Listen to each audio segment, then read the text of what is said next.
Back student. तो इस video lecture में हम डिस्कस करेंगे one of the important disorder जो कि थायराइड ग्लैंड से रिलेटेड है, जिसका नाम है गोइटर्स। तो गोइटर हमारे पास बेसिकली जो हमारा जो थायराइड ग्लैंड है वो बेसिकली ट्रैकिया की लोअर इन पर लोकेटेड होता है। तो ये हमारे पास ट्रैकिया और इसकी लोअर इन पर हमारे पास बाइलोब स्ट्रक्चर लोकेटेड होती है, जिसको हम कहते हैं thyroid gland. And this thyroid gland, it is basically one of the largest endocrine glands in our body.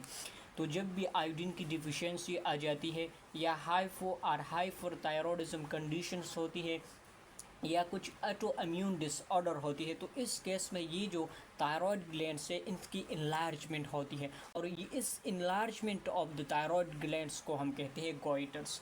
So goitre is nothing but actually it is the enlargement of the thyroid glands.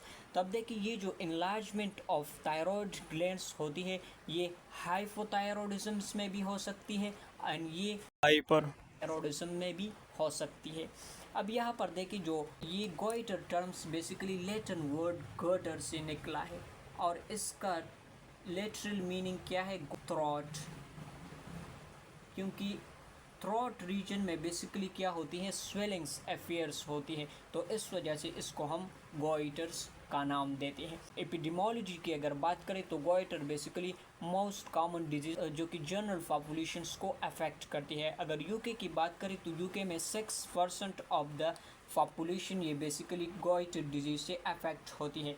अब अगर main causes की बात करें तो accept UK के अलावा जितनी भी अदर कंट्रीज है तो इनमें one of the most common causes for the goitre disease it is iodine deficiency. तो iodine deficiency one of the most common causes in the other words that are responsible for the goiters. अब अगर UK की बात करें तो UK में सबसे common causes जो होती है वो कुछ ऑटो इम्यून डिसऑर्डर्स है जिसकी वजह से गोइटर अराइज होती है। इसमें फर्स्ट है हैशिमोटो डिजीज़ एंड ग्रेव्स डिजीज़। तो ये ऑटो इम्यून डिसऑर्डर्स है जिसमें एंटीबॉडीज़ बनती है और यही एंटीबॉडी बेसिकली मिमिक्री करती है थायराइड स्टिमुलेटिंग हार्मोन्स की, जो कि ओवर स्टिमुलेट करती है थायराइड ग्लैंड्स की, जिसकी वजह से थायराइड ग्लैंड से ज़्यादा अमाउंट में थायराइड हार्मोन सिक्रीट होते हैं। So one of the most common cause in the UK for the goitre that is the auto immune disorders.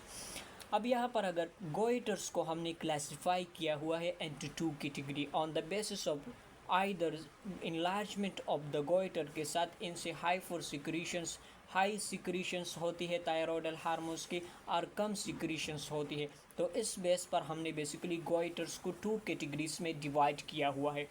First one that is called as toxic goitre and the second one that is non toxic goitres. तो toxic goitre में basically thyroid glands की enlargement होती है और इसी के साथ जो T3 एंड T4 जो जिसको हम थायराइडल हार्मोन्स कहते हैं इनकी सिक्रीशंस भी होती है इंक्रीज अमाउंट में। तो ऐसी किस्म की गोइटर्स को हम टॉक्सिक गोइटर्स कहते हैं।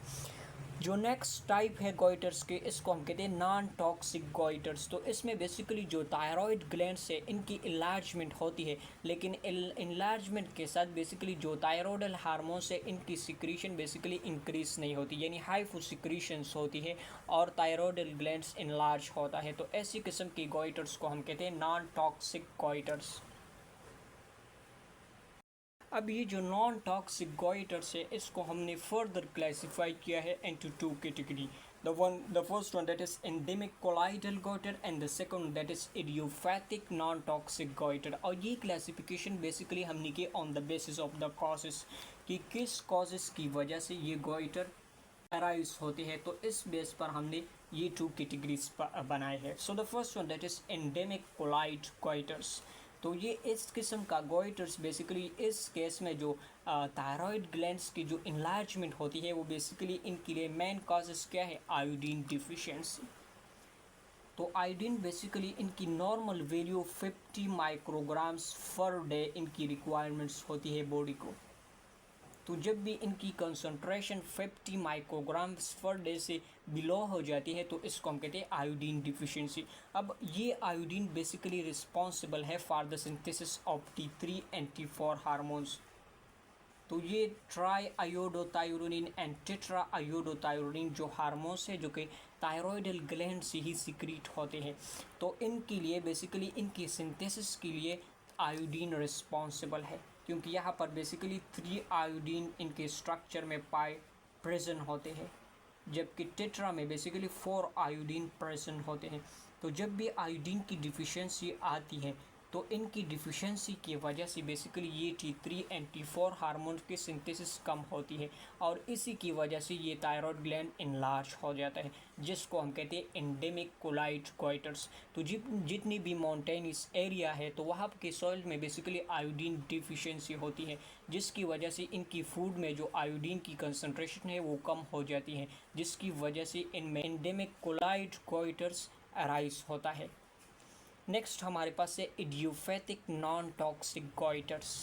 तो इसके लिए जो मेन काजेस है वो बेसिकली अननोन है जनरली, लेकिन ये सपोज किया जाता है कि जो एंजाइम से जो कि रिस्पॉन्सिबल है for the synthesis of T3 and T4 hormones, जिसमें है पेरोक्सीडेस एंजाइम है, आयोडीनेस एंजाइम है, एंड डी आयोडीनेस एंजाइम, ये कुछ एंजाइम है जो कि यूज़ होते हैं during the synthesis of T3 and T4 hormones.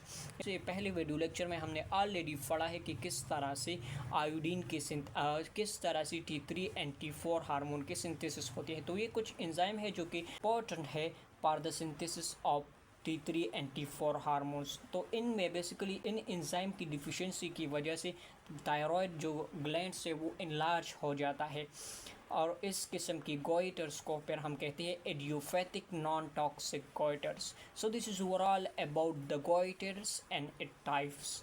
Thank you so much.